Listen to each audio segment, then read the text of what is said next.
Assalamualaikum wa rahmatullah.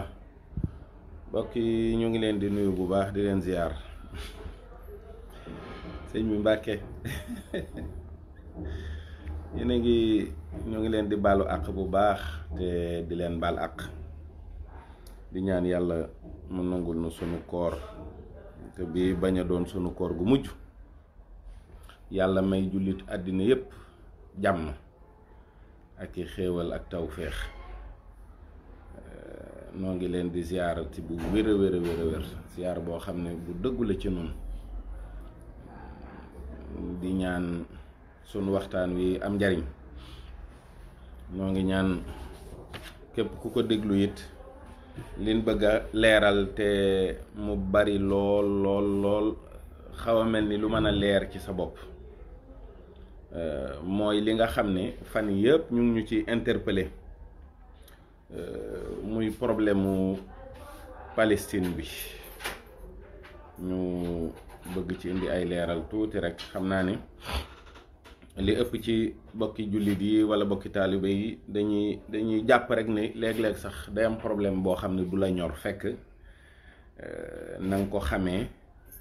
mooy tax yenn position yi sax boo ko dee jël da ngay xam ne rek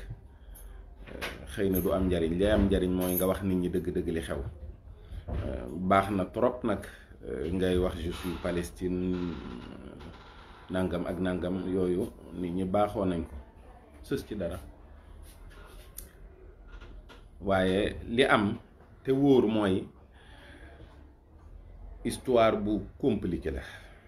bu yéeme boo xam ne jaxasoo na lool ba mu àgg ci lool. ñaare nag nit ñi dañuy faral di def maanaam politique ak wàllu diine ñu di ko taqale. fekk bu fekkee da ngaa taqale politique ak diine, problème mu Palestine doo ko mën a comprendre ndax lépp diine la, lu cay juddoo door caa juddoo. loolu nag boo bëggee mu leer la dëgg da ngay dellu ci maam bu mag ba. xam nga alquran dani inna ibrahima kaana ummatan qaanitan lillahi xanifa. maanaam ibrahima aw xeet la. xeet boobu nag mu doon sun borom ñaari doom la ko jox yu góor, muy Ismaïl ak Ishaq. waaye ni ñu demee loolu lépp du jara leeral, waaye daal li wér te wóor mooy Ibrahim arab la, jóge na fa ànd ak Saara soxnaam ñu dem Égypte. mu am lu ñu tëral ngir Saara mën a mucc, moo tax ñu jël Xaggaar jox ko Saara ngir mu nekk ab jaamam. mu jël ko moom it may ko Seydina Ibrahim soxna. kon Saara mooy yaayu Ishaq, Hagar mooy yaayu Ismaïl. Ishaq nag moo jur Yanqooba moom la tubaab yi di wax Joseph. ba tey mooy Israël. Joseph mooy Israël, c'est le même prénom, benn tur bi la. moom nag moom la yàlla may fukki doom yu góor ak ñaar yu jigéen. fukki doom yu góor yooyu nag ak ñaar moom la tubaab yi di wax communément les 12 tribus d'Israël, parce que ay sëtam lañu. moom Israël maanaam Yanqooba moo am fukki doom yu góor ak ñaar. yàlla def Suleymaan yàlla def Yuusuf nekk doom ji nga xam ne moom la ci gënoon a sopp. histoire am alquran nettali na ko nettali bu rafet, ndax suñ borom sax dana ci xisa yi gën a rafet ci la bokk. gént ga mu géntoon ak frère yi niñ ko jëlee def ko ci teen bi ba yàlla dogal mu dem Misra, ba ni ñu ko jiiñee li ñu ko jiiñ sunu borom laata mu ko setal épreuve bi mu jaar mooy dugg na kaso, yàgg na fa. waaye bi mu génnee ci kaso bi, ndax xam-xam bi ko sunu borom may ci gént gi, sunu borom def mu nekk tey boo ko doon calculer da nga koy def ministre peut-être de l'économie ndax booba économie bi yépp mooy ab dund ndax juróom-ñaari at yu naat lañu waroon am ak juróom-ñaari at yu bekkoore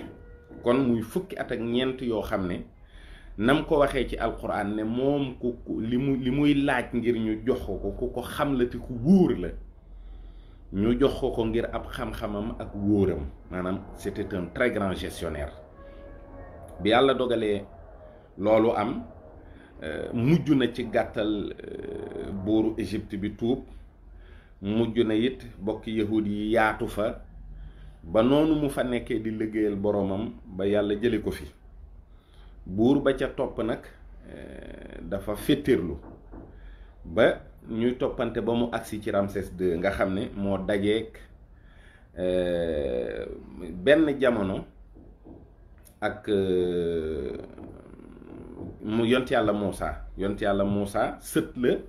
ci fukki tribu ak ñaar yooyu nga xam ne moom la Yanquba am mi ngi ci sëtoo ci tribu bi ñuy wax la tribu de Juda donc moom bi mu ñëwee sun borom mission bi mu ko jox mooy mu dem wax Firawna ne ko am na yàlla boo xam ne benn la bu ñuy jaamu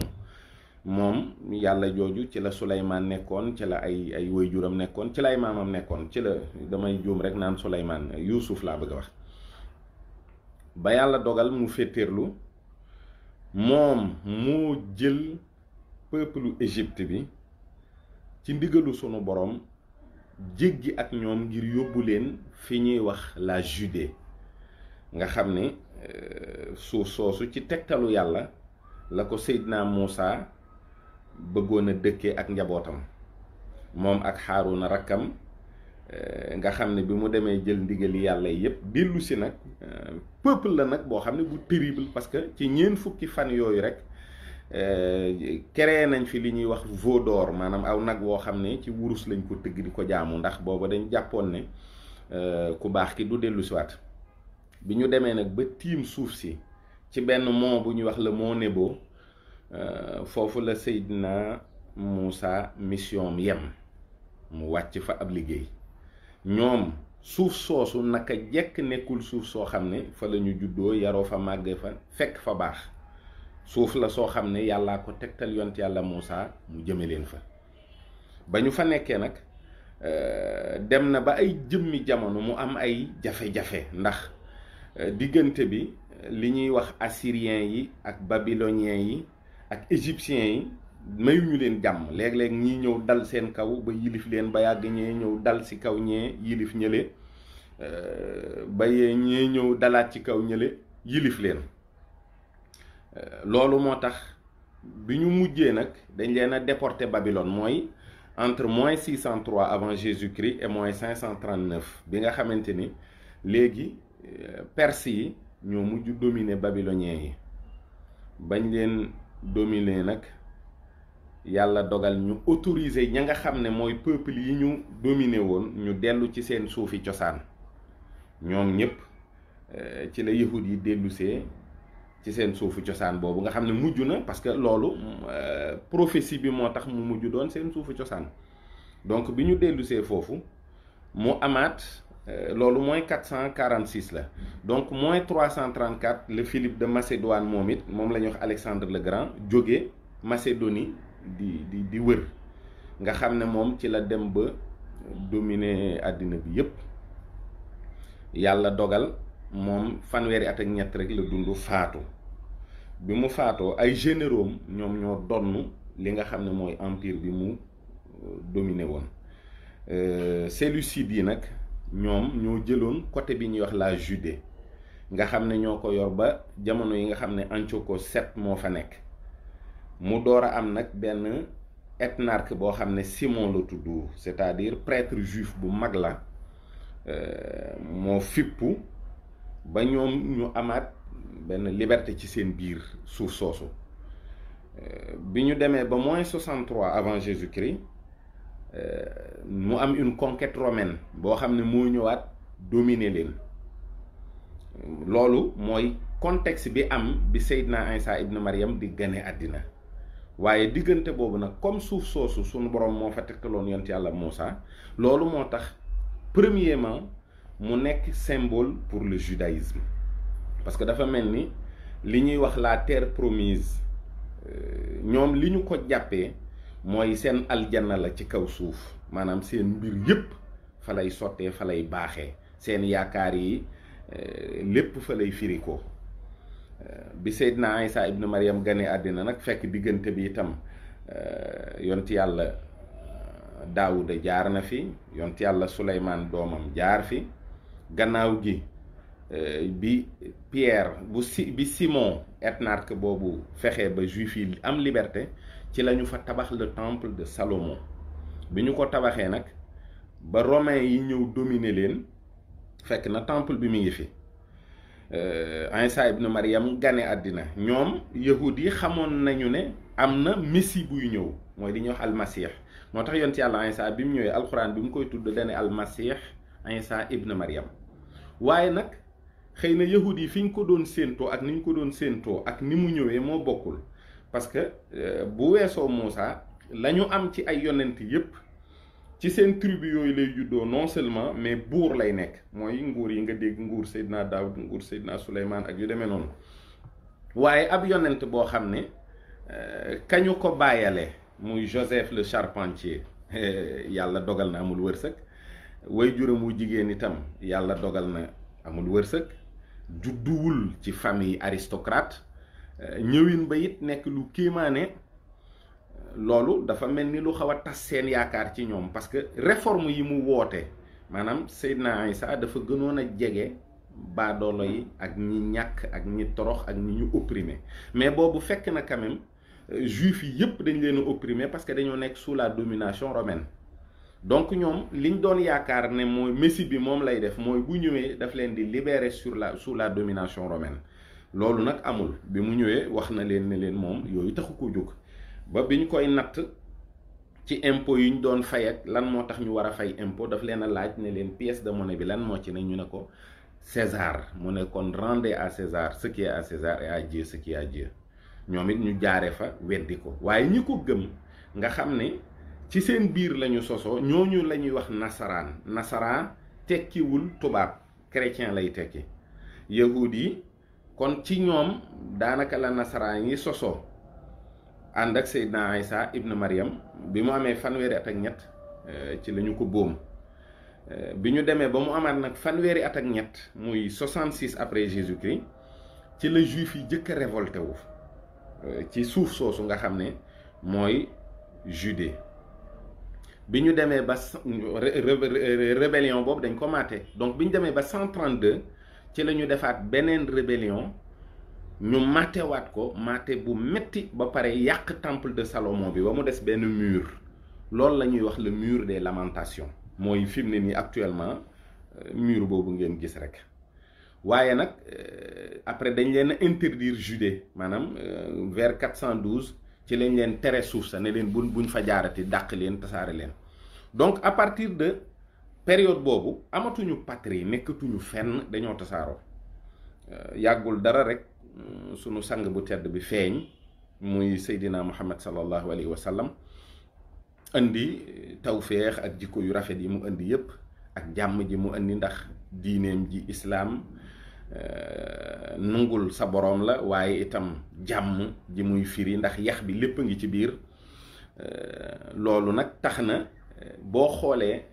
barki démb rek bi Cheikh Mountakha di wax dane xeex yi nga xam ne moom la lislaam xeex yépp mën nañ ko tuddee légitime défense parce que lu juddoo ci benn nit mënta amee violence waaye nag bu ñu demee ba nga xam ne benn nit boobu ak tuuti nit ñi mu àndal mbooloo mi ci ëpp dañ leen a bëgg a faagaagal ndax dem nañ ba xam ni mënuñoo jam Seydina Mohamed ci xam-xam ndax jàngul waaye li mu leen di wax ñoom ñi jàng xamuñu ko mënuñu koo jam ci taaru kàddu yi muy wax ndax alquran lenn melul ni te alquran it di kéemaanu yàlla buy wane ne nekkuk yàlla lu wér la yàlla moom waajib la yooyu nag tax na bi ñu demee ba xalaat ne amuñu fenn fu ñu ko mën a jaar dañ ne nañ ko faagaagal rek moo ko aw xeetam su ko defee ña nangoo topp Muhammad sallallahu alayhi wa sallam jeex tàkk moom it ñu reyaale ko benn yoon. yàlla nag dogal na seen pexe yi antuwul mooy xeex yi ngeen fi dégg Badar ak yépp fu fi ne rek ñoom ñoo tàppaas jullit ña lijjanti ay pexe ngir jëlee leen fi daanaka bu fekkoon ne loolu am na kon tey dañuy wax le génocide des musulmans waaye yàlla moo ci jàpp ba mu gàddaay ba sun borom def mu bàyyeekoo fi bi mu fi bàyyeekoo nag 691 Dôme du Rocher ci lañ ko fa tabax muy masjidul aqsa ndax it bi fi yonent bi nekkee itam teel na ñoo xam ni maanaam Jérusalem symbole lay doon ci l'islam symbole la ndax buñ daan julli fa la ñuy jublu yonent bi bi muy rañaan li ñuy wax voyage horizontal bi subhaanallazi asra min al masjidil haram ila al masjidil aqsa la kon dafa mel ni dafa jóge Màkka dem ba Jérusalem sun borom wàccee yonent yi mu jiite leen doora nag def voyage nocturne bi mais de manière verticale mooy wuy ji gi mu wuy ji sun borom ndax foofu la bën bi nga xam ni dafa dëppoo ak asamaan amul kubéer amul dara foofu la tollool loolu moo tax muy lu am solo lu am doole ci l'islam gannaaw gi la ñuy jublu Màkka waaye 691 la ñu tabax Dôme du Rocher donc vers 700 conquête arabe yi dem nañu ba toll foo xam ne ci biir àddina bi kawe na lool parce que am na ci dëkk yu bari yoo xam ne dem nañu ba dominer ko surtout bi ñu commencé di dugg ci sud Europe bi mooy ay Espagne ak yooyu jaar Constantinople jaar Égypte et cetera dem nañu ba benn pape bu ñuy wax Urbain II parce que dafa ne il faut que ñu organiser ay croisades moo jëkk a joxe ndigal pour ñu organiser ay croisades parce que boobu quand même lieux saints yi chrétiens yi dominé tuñu ko yahud yi dominé tuñu ko jullit yi ñoo ko dominé bi mu ko defee nag jullit yi ko dominé woon mooy turc seljukid yi nga xam ne boobu dañ leen daan tere ñu am accès ci barab yooyu ba 1120 ci la li ñuy wax les pauvres chevaliers du Christ ñoom it formé wu nga xam ne benn français moo ko formé ñu dem ba 1129 ordre des templiers juddu nga xam ne boobu nag croisade yi am na effet chrétiens yi dem nañu ba jëlaat Jérusalem donc ordre des templiers ñoom ñoo doon garder les lieux yi nga xam ne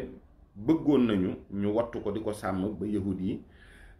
ak jullit ñi duñ ko mën a yàq nasaraan yi suñu bëggee aj si jógee Europe wala feneen dañuy mën a ñëw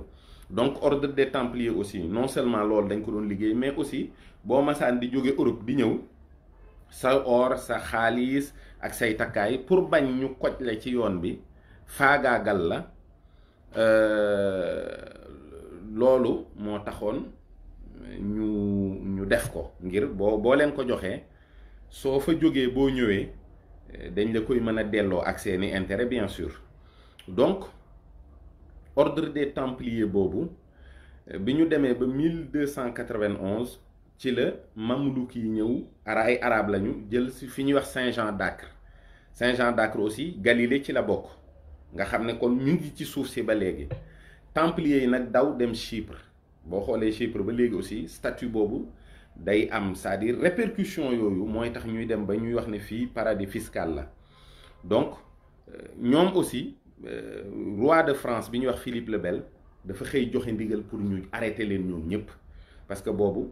dañ leen a accusé d'hérésie d'idolâtrie de sodomie ak pratique homosexuelle et cetera rey leen rey cay ñu bari donc am na ci ñoo xam ne dañoo disparaître woon ànd ak yenn ci seen alal ya nëbb ko après ci la ñu lakk pape ci la ñu lakk Jean de Molay pape bi ñuy wax Clément V joxe ndigal pour ordre des templiers ñu dindi ko mais boobu fekk na mu rentrer maintenant dans la clandestinité bi mu rentrer dans la clandestinité aussi xamatuñu ci ñoom dara waaye fekk na alal yu toll noonu ak lenn ci ay nit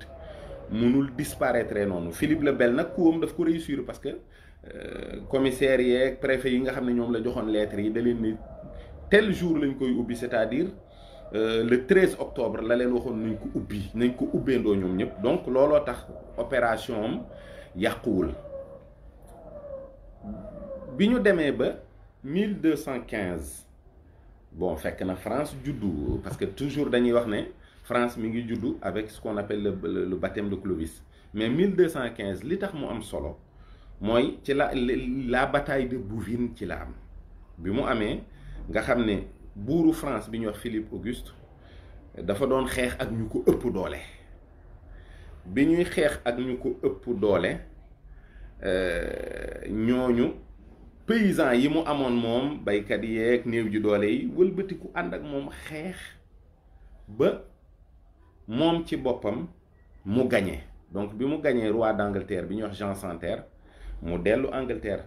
xëy na ñiy wax ci wàllu diine maanaam li jot a jàll ba ci yont yàlla Iisaa bi mu ganee àddina.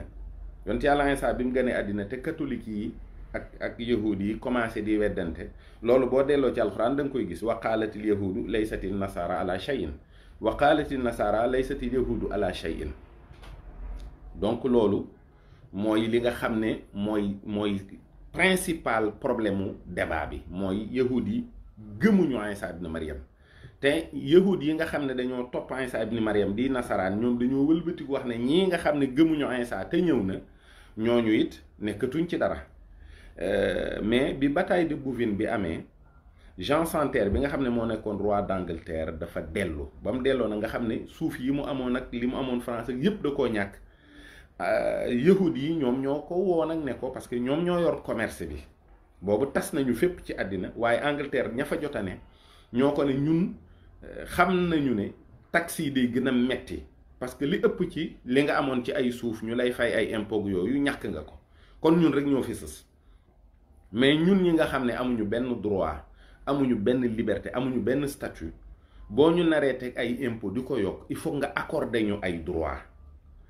accord de droit yooyu moom moo jëkk a juddu ci diggante boobu nga xam ne moom la ñuy wax la Magna Carta. bi mu amee yahudi yi commencé di am ay droit tuuti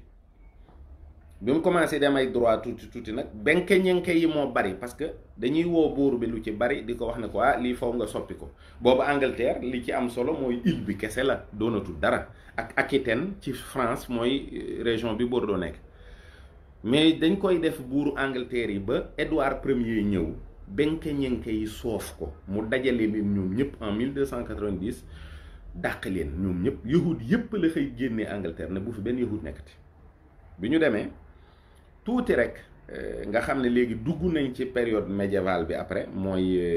am na benn pape bu ñuy wax Six IV moom moo joxe ndigal ñu def li ñuy wax inquisition mooy nañu dugg ci empire yi nga xam ne c'est des empires chrétiens ña fa nekk mboole seen ñu saytu seen ngëm ba xam ndax ci dëgg lañu ne wala nekkuñ ci dëgg. ku nekkul ci diine chrétien ñu teg ko daan yu dëgër wala ñu rey ko wala mu tuub. loolu moo indi li ñuy wax les marânes juifs nga xam ne ñoo nekkoon ci péninsule ibérique bi biñ inquisition yi tàmbalee amuñu mel ne pexe mënul tuub waaye tuub gi ci kaw la du ci dëgg ci ñoom du ci biir gi. ñenn ñi tamit tasaaroo dem installé wu Hollande ñi ci des dem installé wu Belgique pour quand même moytu coono yi ñu leen di teg waaye installé nag li ñuy wax une finance très puissante en Hollande. ñenn ñi dem ci empire ottoman bi parce que musulmans yi tout le temps dañ leen doon tolérer moo tax bi ñu fa demee Sélim II accueillir leen. léegi nag am na fa benn juif bu ñuy wax Joseph Nazi moom la ñuy wax le duc de Naxos et le seigneur des Tibériades parce que ay grade la yoo xam ne mi ngi ko am ci Sélim II mais le seigneur des Tibériades mooy kilifa Judée nga xam ne kon depuis bañ leen dàqee ñu tasaaroo amatuñ fa accès pour la première fois am na benn juif bu fa am accès kooku nag moo dem dekkalaat muru Salomon bi mur des lamentations bi installé waat fa ay commerce pour dundalaat dëkk bi pour wax yahudi ne leen ñibbisi leen donc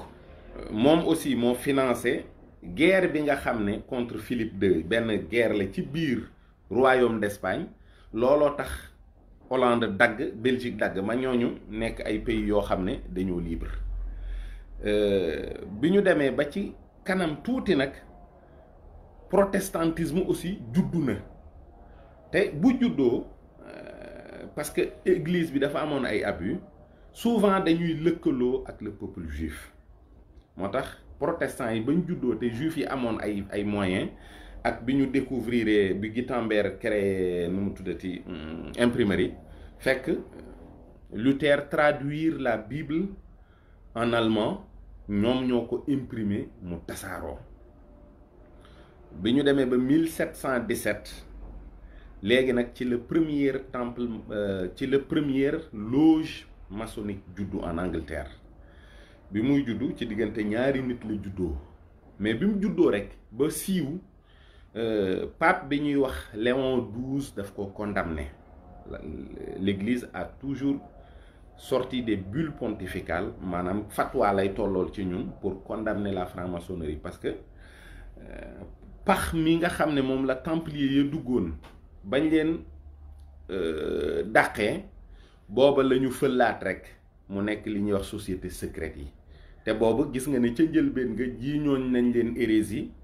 maanaam ñàkk ak idolâtrie ak jiiñ leen pratique homosexuelle ak sodomie donc bu judduwaatee sous la forme des sociétés secrètes day amaat danger bi nga xam ne moom la yoroon mais ñoom aussi dañoo doy waar parce que dem nañu ba diggante Pape Pie XII ak Jean XXIII ak Clément VI après condamnation yi daal dafa mujj ñu bàyyi ko donc li tax politique bi ak diine ji neexul a teqalee ndax mënee su koo def mooy yahud yi tamit dafa am ci yu ñuy sukkandikoo mooy l'Ancien Testament tawraat moom c'est yàlla dafa dogal mu bokk ci ay téereem moom suñ borom kon téere boobu mënta réeral ay nit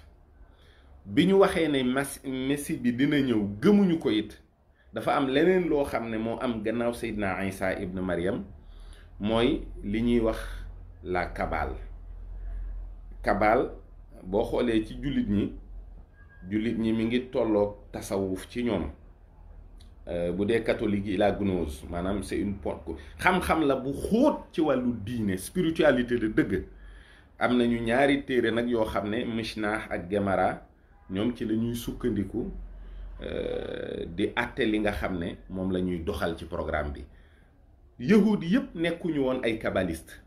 waaye Kabbale mujj na lekk maanaam juif orthodoxe yi ba ñépp dañoo mujj doon ay kabbaliste donc am na benn juif nag benn rabbin bu tuub boo xam ne bi muy dugg dans le catholicisme ci la xuloo ak benn rabbin bu ko yilifoon bu ñuy wax Moïse Nahmanide kooku moo ko ni ci lii ngay dugg ay caaxaan la parce que messie bi ci boppam ñëwagul ndax moom suy ñëw seen pape bii nga xam ne moo fi nekkal imposteur bi muy Isa ibn Maryam la ci jublu bu boobaa moom ci boppam ci ñuy lëkkaloo ak ñi nga xam ne dañuy fexe ba peuple juif dellu Palestine ci lay bokk maanaam masiix bi mooy ñëw ci pape bi ne ko fexeel ba peuple juif dellu Palestine kon yow ay caaxaan rek moom ngay woote loolu nag bari nañu léeg-léeg aussi ci seen biir ñoo xam ne dañuy jékki-jékki wax ne ñoom ay messie lañu mais ci prophétie bi pour messie bi ñëw il faut que juif yi nekk fépp ci àddina bi te benn instant wax naa leen ne dàq nañ leen Angleterre te it jàppoon nañ ne amuñu ay juif yu nekk Amérique du Sud boobu découvrir nañu Amérique gis nga juif yi kenn du leen tudd ci wàllu traite négrière mais ñoom ñoo jëkk a dem Amérique maanaam installé fa ay commerce installé fa aussi ay tool di bay agriculteurs yi loolu moo tax sax New York New Amsterdam la tuddoon avant parce que boobu la finance juive très puissante était à Amsterdam kon ñoom ñun nit ñu ñuul ñi rek war nañoo xam ne ñoom traite négrière bi li ko financé lépp ak li ko def ci ñoom la jóge parce que bokk na ci boobu temps ñuy daw aussi inquisition yi parce que la découverte de l'Amérique c'est 1492 boobu ñi ngi daw inquisition yi période médiévale bi aussi metti na ci ñoom ak maraan yeeg yooyu ñu daw dem seen yoon donc ñooñu kenn du leen tudd ci loolu mais ñu ci am responsabilité ak rôle bu mag la bi ñu demee nag ba wax ne dañoo découvrir ay juifs en Amérique du Sud ci la ki nga xam ne moo yoroon la finance juive muy Menasseh Ben Israël bind lettre Oliver Cromwell boobu fekk na Angleterre am na révolution ne ko dañoo bëggoon juifs yi ñëw Angleterre parce que après ils étaient bien vus en Angleterre bi ñu fa demee yàlla dogal ñoom ñu door faa installé fi ñuy wax léegi depuis lors la City de Londres nga xam ne City de Londres bi actuellement boo xoolee moo jiite la puissance financière du monde parce que bu fekkee dañ la ne yaa presque une soixantaine de paradis fiscaux dont 30 dépendent de la City de Londres ci ngay mën a comprendre la puissance financière juive depuis la nuit des temps fan la jaar ba agsi fii donc bi loolu amee léegi am na ay ñu déclaré wu ay messie ci seen biir quelqu'un comme Sabbatai Tzvi nga xam ne mooy maamu Demne yi c'est les renégats ay juifs lañ yoo xam ne Turquie la ñu dëkk gi ñu dëkk Turquie nag tax na léegi bu ñu tuddee Turquie da ngay foog ne jullit ña dañoo am benn responsabilité ci génocide arménien bi parce que dégg ngeen fan yi président Amérique bi muy yambar mi rek Joe Biden di wax ne Turquie yi ñoo def génocide arménien alors que mot turc rek moo ci ne mais c'est le mouvement des jeunes turcs issus des Demne nga xam ne ñoom ñoo def la première révolution en Turquie ba daaneloon sultan bi remplacé ko par rakkam bi ñu demee ba Turquie di def première guerre mondiale c'était l'empire ottoman boobu ñoom bi ñuy xeex dañoo farak Allemagne mais dañoo amoon ay ministres yoo xam ne ay juifs lañu mooy les pachas am na koo xam ne Gamal Pacha ak yeneen pacha ñoom ñoo organiser le génocide des Turcs des Arméniens après la guerre mondiale aussi kenn xamul ñooñu fan la ñu mujj ci kaw suuf kenn amu ci ñoom information donc toujours dañ koy provoquer Turquie pour indi problème fekk Turquie du ci dara c'est le mouvement des jeunes turcs te ñooñu ñoo yar saay-saay bii nga xam ne moom mooy Mustafa Kemal nga xam ne lu yàqu Turquie rek moom la donc am na yeneen influence yoo xam ne ci ay messie ay franquistes Jacob Frank kooku ci ñi influencé couru roi France ba ay idées yu bees am fa après 1776 ci la Amérique juddu nga xam ne George Washington mi ko jiite moom it franc-maçon la c'est pas caché révolution française am en 1789 période boobu itam Amstel Mayer Rothschild bi juddu moom am juróomi doom yu góor ak juróomi doom yu jigéen ak entreprise am yépp Rothschild yi moom soo leen déggee sa xel dina dem Angleterre Paris Vienne Naples ak Hambourg aussi da ngay xam ne période bii yépp juif yi fu ñu mën a nekk duñ fa am statut particulier duñ fa am ay droits duñ leen fa traité lu baax daanaka opprimé nekk ci ay musiba rek ci la ñuy ne donc léegi bi ñu demee ba révolution yi am état nation yi juddu bi état nation yi juddoo société de classe yi am léegi bi état nation yi bi mu juddoo rek ci la juif yi commencé dem ay nationalité comme France après 1789 ci la juif yi commencé di am nationalité française di am ay droit de vote nangam ak nangam comme yeneen état nation yépp nga xam ne première déclaration bi nga xam ne moo am après la révolution française mooy la déclaration universelle de l'homme et du citoyen donc nga xam ne léegi citoyenneté juif yi am nañ ci accès. am nañu aussi ay partenariat yoo xam ne def nañ ko entre privé ak état ci financement wu guerre muy la guerre de Waterloo bi nga xam ne moo tax Angleterre mujju gagné France après nag mu am li ñuy wax pogrom yi nga xam ne presque 5 millions de juifs rey nañ leen diggante ay Russes ak yooyu dañ leen a wàññi rek ah comme xeet woo xam ne daal dem nañ ba yëg ne ëpp na ñu wàññi leen ci la Théodore Herzl wootee li nga xam ne moom mooy ñetti fan yooyu mu woote woon Bâle le 29 le 30 le 31 août 1897 pour nag moom def li ñuy wax sionisme mooy congrès juif bi nga xam ne moo amoon léegi nag Sion dafa am ñaari tekki benn bi jëmm lay tekki maanaam benn bi dafay delloo nit ki ci fi ñuy wax Batane ak Galilée ak Samarie ak Judée ak Idumée ak Pérée ay barab la yoo xam ne boo ko xoolee ca cosaan suuf yooyu gannaaw bañ fa àndeek Seydina Moussa suuf yooyu seeni suuf lañu noonu lañ ko mën a waxee waaye dafay delluwaat itam ci nit ki nga xam ne dafa jàpp ne moom ba ko yàlla boolee ci xeetu juif ci la gënee ku dul moom kon ñoom jàpp nañu ne suuf si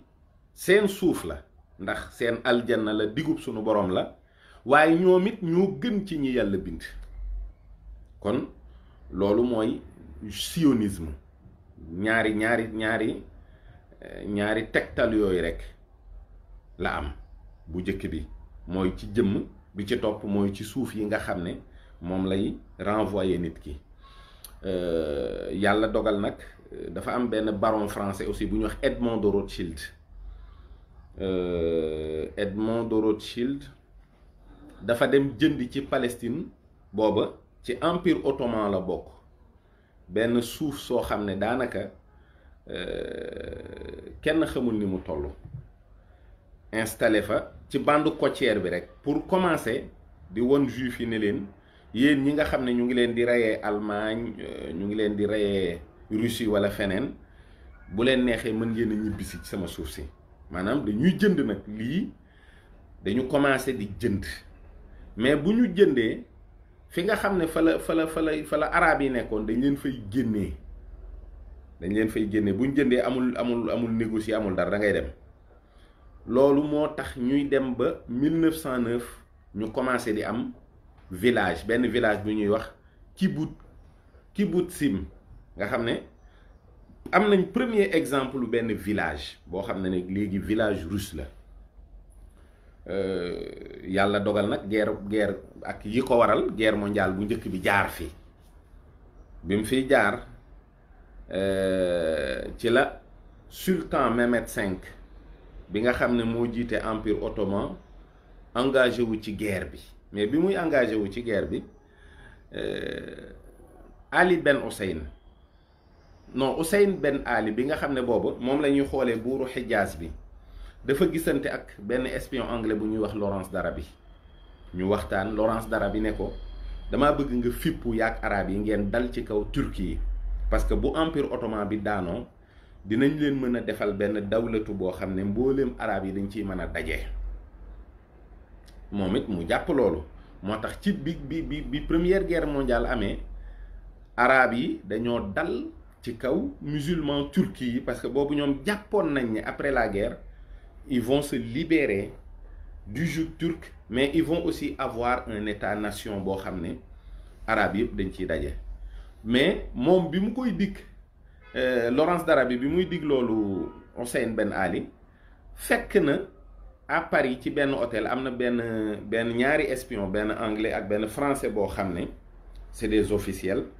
muy Sykes ak Picot ñoo signé ay accords yoo xam ne le 16 mai 1916 ak l'aval de la Russie de l'Italie etc. pour le partage du Moyen-Orient boobu guerre bi jeexagul mais ñoom xam nañu ne bu ñu gañee dañoo war a séddoo suuf si kon loolu jar na waajal looloo tax bi guerre bi jeexee zone bi ñu waxoon zone bleue la Liban jël ko Liban ak Cilicie français yi jël ko zone rouge britannique yi jël ko mooy Koweït ak Mésopotamie ak Irak. Zone brune administration internationale la mooy Saint-Jean d'Acre, Haïfa, Jérusalem, Israël actuel ba 1917 Angleterre maanaam après zone 5 nga xam ne mooy Palestine bu njëkk ba Angleterre jël ko def ko sous mandat britannique parce que boobu ci biir guerre bi Angleterre dem na ba amatul ay moyens léegi dañoo solliciter la finance juive pour ñu jàppale leen ci ay moyens pour ñu guerre donc bi ñu solliciter la finance juive en retour ci lañ leen wax nag ne leen léegi dinañu leen defal li nga xam ne mooy benn déclaration d'honneur boo xam ne ci lañ leen di diggee suuf si ngeen bëgg yéen li ngeen bëgg rek da ngeen koy wax moom loolu la ñuy wax la déclaration de Balfour de 1917 le 2 novembre 1917 boobu Arthur Balfour mooy secrétaire des affaires étrangères mais moom bindu ko ci loxoom ki ko bind mooy Alfred Milner moo nekkoon secrétaire am donc mu bind lettre bi wax Rothschild ne ko maa ngi la yëgal ne am naa mbég ci xamal la ni la maanaam couronne dang nguuruk Angleterre ak buur bi nga xam ne moo ci nekk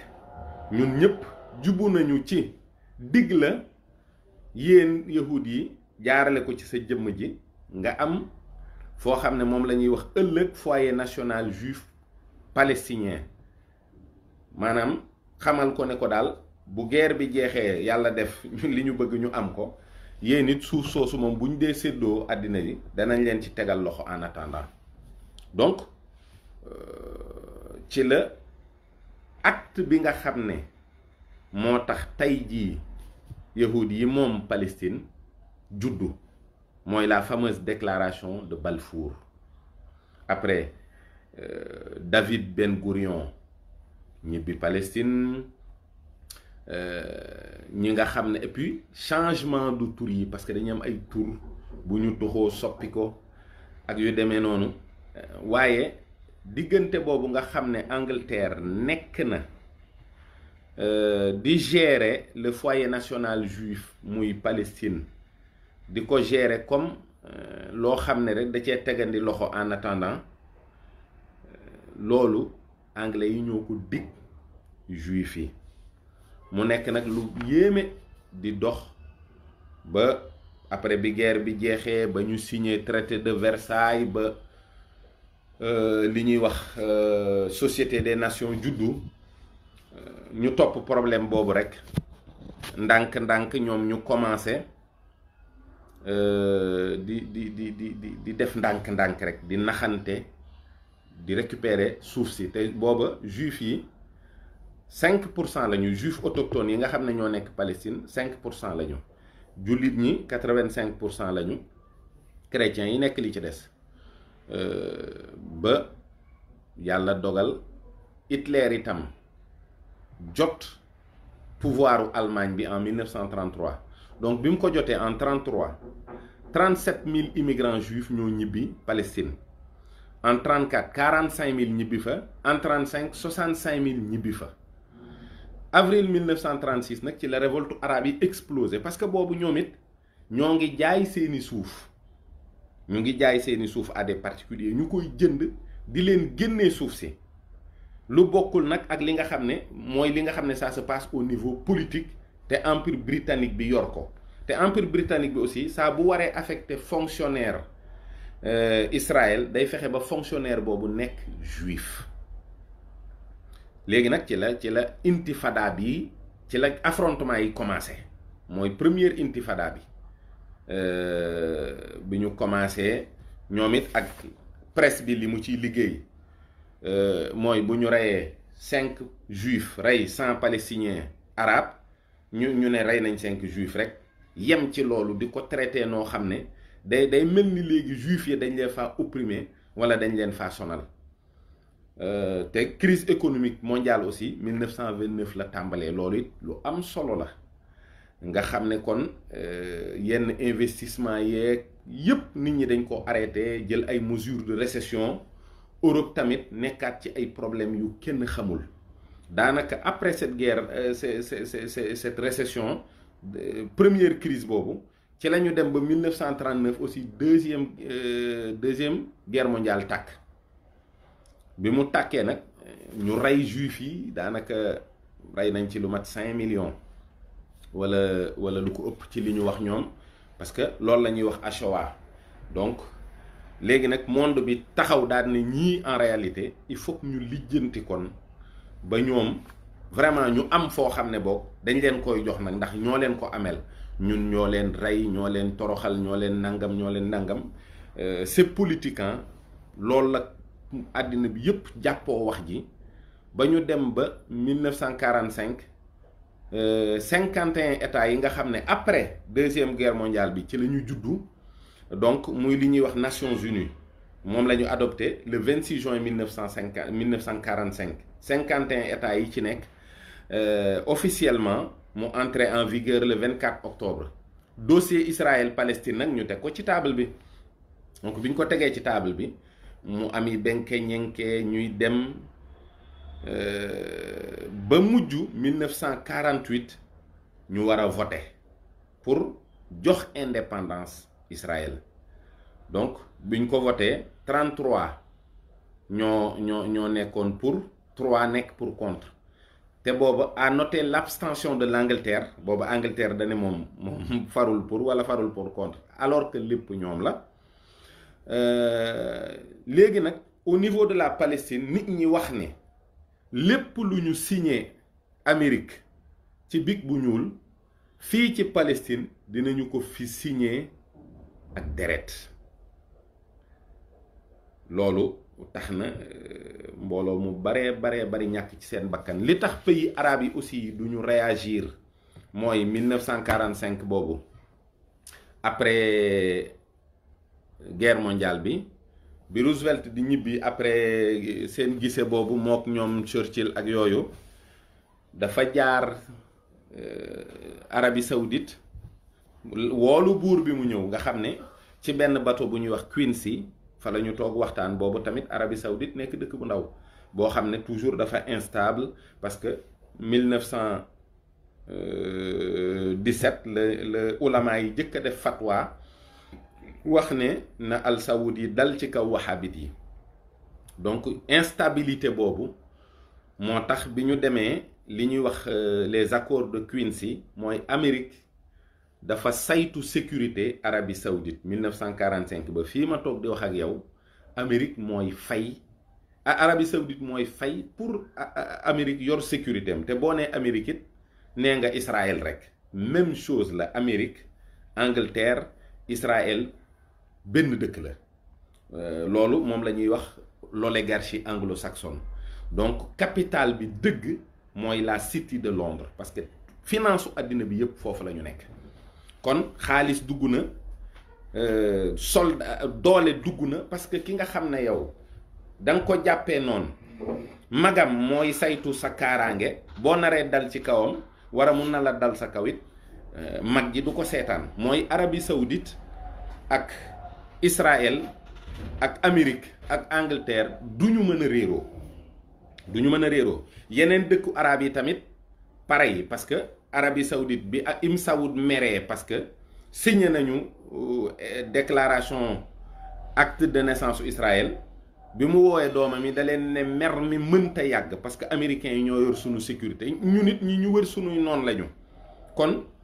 xuloo ak Amérique ndax Israël wala Palestine gii du ko jar ndax bu boobaa sunuy noonu it dañuy dal seen kaw te it ñi ñuy wax ne seeni noonu lañu ay jullit lañu ni ñoom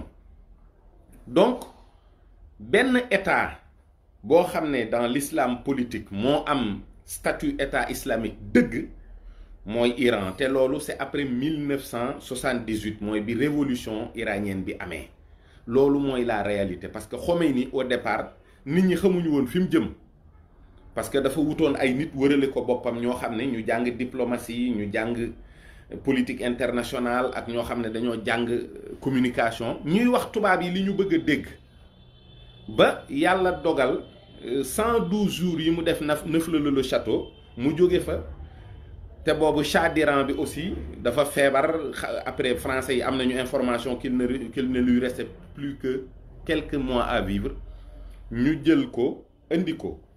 biñ ko indee nag yàlla dogal ñu voté benn révolution boo xam ne ci la dawlatul islam bii di Iran juddoo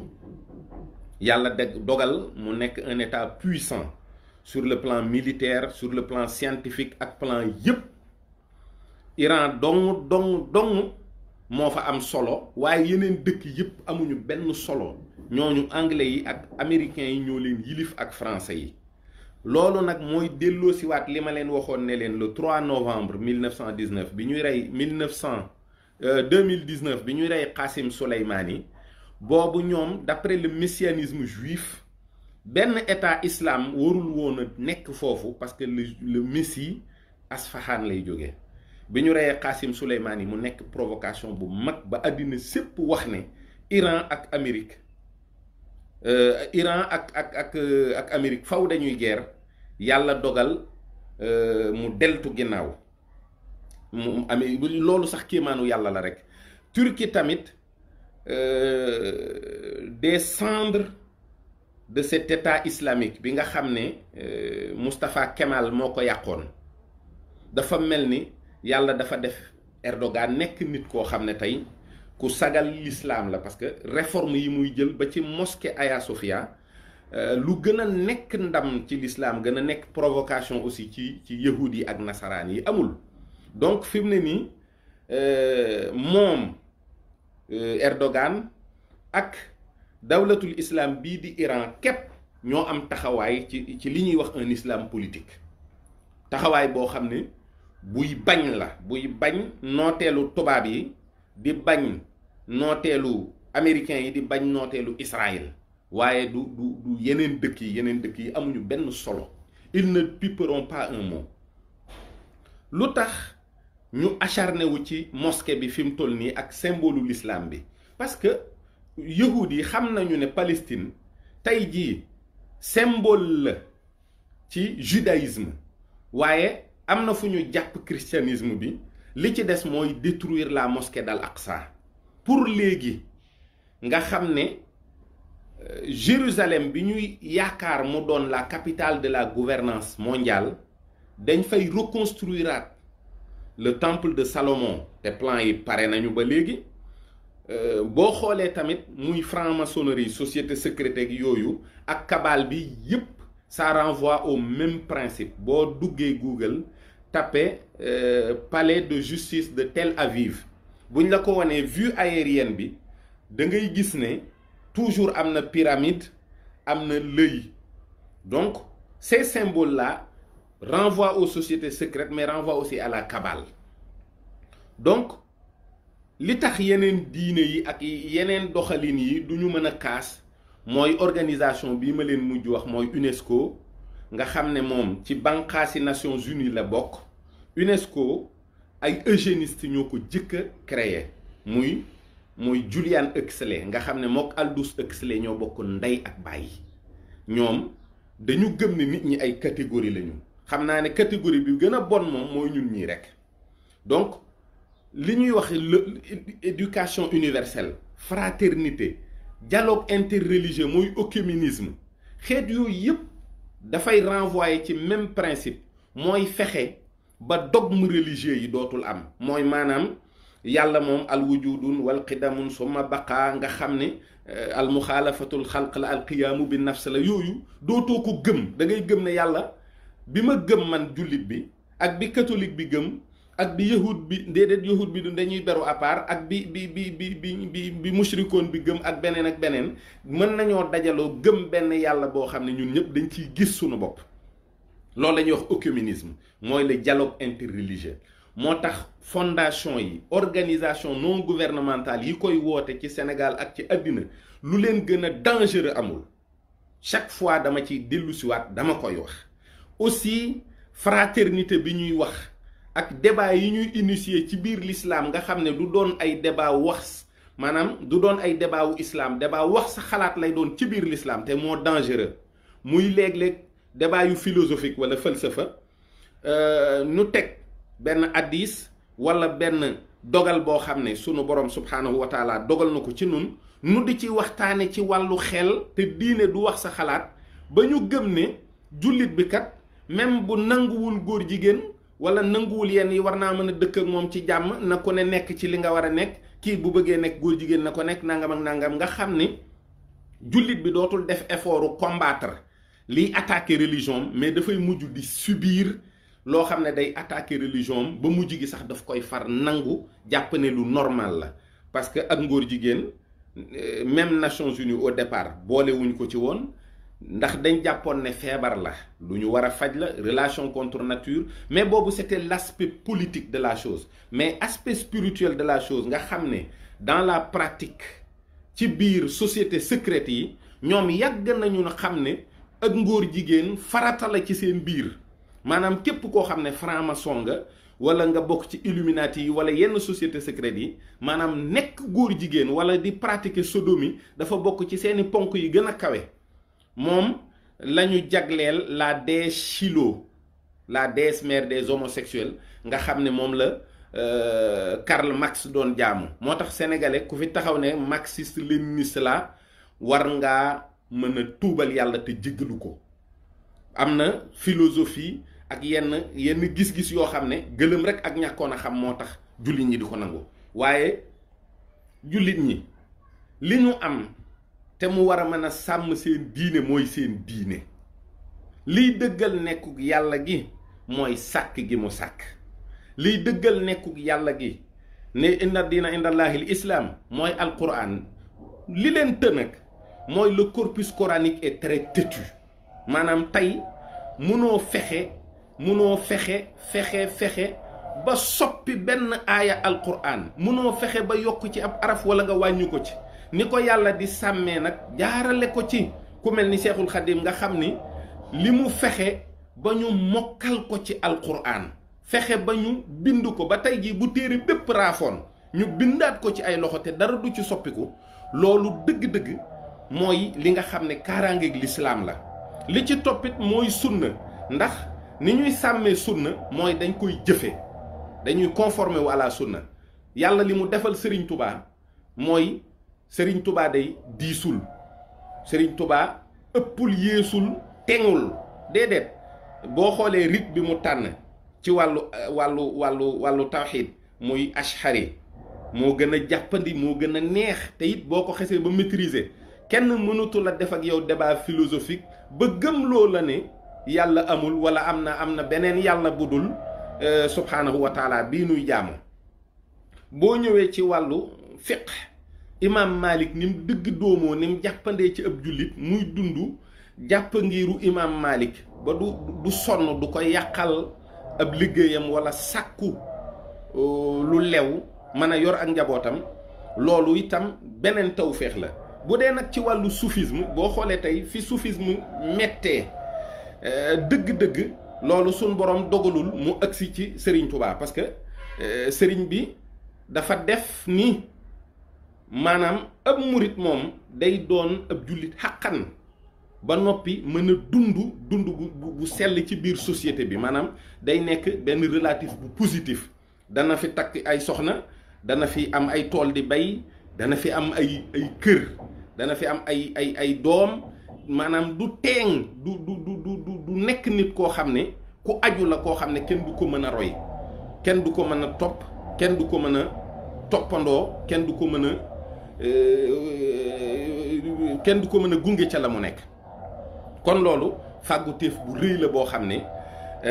am na solo lool te mat naa jàpp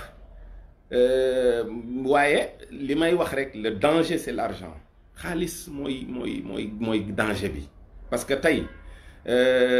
yahud yi fi ñu jàpp àddina bi fi ñu xoj kenn mënta yëngu loolu doy na kéemaan bu fekkee ci wàllu économie la ci wàllu finance ci wàllu technologie ils sont partout ci wàllu sécurité àddina bi ils sont partout tey start-up yi nga xam ne ñooy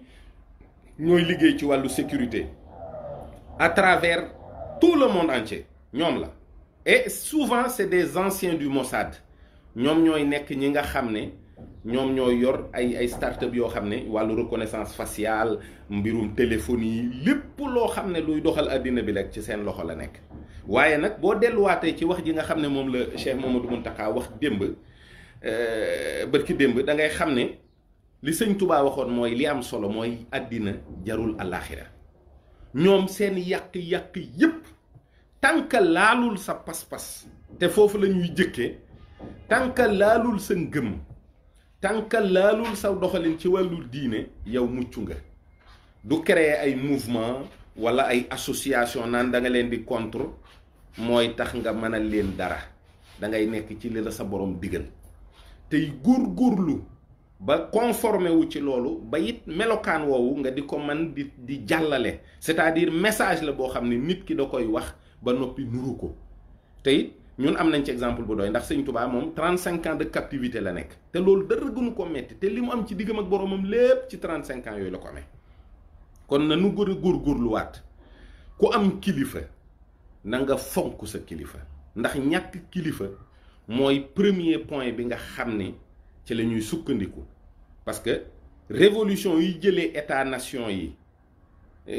nga xam ne ñoo créé état nation yi li mu jëkk a def mooy aristocratie bi da daan lëkkaloo ak religion ñuy doxal dëgg la aristocratie amatul waaye nag religion yi am nañu ay kilifa yu fi nekk nun boog nun ñi nga xam ne ñoom laa sañ a waxal muy taalibe Serigne Touba yii sunu yitte ji jëkk ak ji mujj na doon Serigne Touba man de wóor na ma ni li fekk noo ngi natt sunuy wax ak sunuy jëf ci njàngaleem Serigne Touba dunnu mën a yóbbaale ci dara mën na noo yàq lu bari ci àddina bi waaye nag sunu àllaaxira moom dunnu ko yàqal waaw te perte fii perte fa ñu jëm dara jaru ko àddina moom le combat est perdu pour les musulmans sincèrement wala bokk yàlla sunu borom bi subhanahu wa taala te sax loolu laa gëm nag ndax mooy li am ndax àddina balaa tukki lislaam jeex fi tàkk waaw balaa tukki lislaam jeex fi tàkk waaye kum mën a doon daal jiitalal sa àllaaxira ci sa àddina jiitalal sa yitte ci sa borom takkaat sa laxasaay feddali ko rawatina ñun taalibe Sëñ Tuubaa yi am nañu aw sas wu rëy boo xam ne ci wàllu xam-xam mooy yittey Cheikh Mouhamadou Mountakha bii ci université bi ak lépp loo xam ne ndigalu Serigne Touba la jum fi bàyyi ci lislaam ju sell ci jaamu yàlla bu wóor a wóor ak ci liggéey surtout liggéey xalal liggéey loo xam ne lu dagan la nga di ci dund sàkku lu leew di ci dund loolu moom dara jiituwu ko ci ndax boo bëggee ñoxor njaay nit yëkkati xaalis jox la ko wala mu ne la kaay dinaa la dimbalee nangam bu yàggee sa xalaat mën naa rax loo xam ne daray àddina du ko jar loolu mooy li ci mat a xam li am solo daal mooy mbirum Palestine ñaanal jullit ñi rek ñaanal leen yàlla dimbali leen waaye barab boobu du barab bu coow lay fay mukk moom ndax loolu c'est quasiment impossible waaw coowal suuf nag noonu la mel moo tax lu mat a wat ndiku la moo taxit état Sénégal war nañ gën a góorgóorlu ci suuf si parce que buñ demee ba litige fi foncier yi àgg ci benn niveau bi dinañ fi nekk waaye duñ fi nekk ci jàmm waaw kon nag nit ñi doylu it kenn ku ne jëfandikoo la nga xam ne moom nga mën a jëfandikoo li ci des nga xam ne réew mi ñun ñëpp ko bokk di rafetal saa su ne di góorgóorlu di sàkku ngërëmul yàlla ak di daw lu muy tere ci saayir ak ci baatin kenn bañ la cee gis kenn bañ la cee dégg dénk nañ ko suñu bopp te dénkaat leen ko asalaamaaleykum wa rahmatullahi taala wa barakaatu.